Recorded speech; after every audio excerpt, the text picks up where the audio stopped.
Le gouvernement fédéral ouvre la porte à une aide financière aux transporteurs aériens. On l'attend, cette aide, mais Bénédicte, Ottawa prévient, ils devront rembourser les clients dont les vols ont été annulés.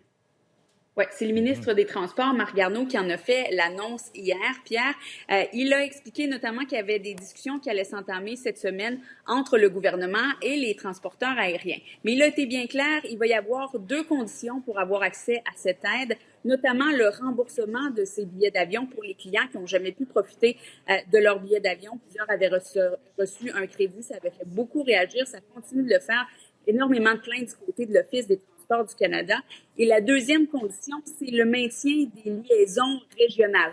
On n'a pas beaucoup plus de détails sur cette aide, sur les formes qu'elle pourrait prendre, mais cette annonce, elle était quand même attendue, Pierre, et j'ai parlé avec différents spécialistes aujourd'hui qui disent, bon, c'est un premier pas, mais on aurait voulu avoir plus de détails parce que ça vient déjà tard. Je vous laisse entendre là-dessus un spécialiste en aéronautique, mais également le porte-parole du Bloc en transport. Rappelons que le Bloc québécois a déposé un projet de loi pour le remboursement des billets d'avion.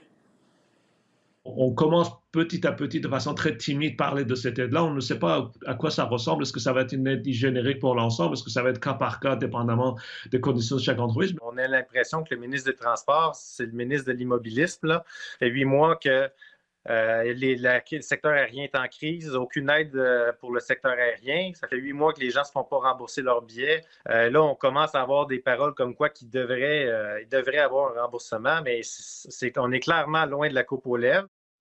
Et plusieurs se posaient la question, pourquoi faire une annonce dimanche après-midi? Eh bien, probablement que le ministre voulait le faire avant la divulgation ce matin des résultats pour le 3e trimestre d'Air Canada. On parle quand même de pertes nettes de 685 millions, Pierre.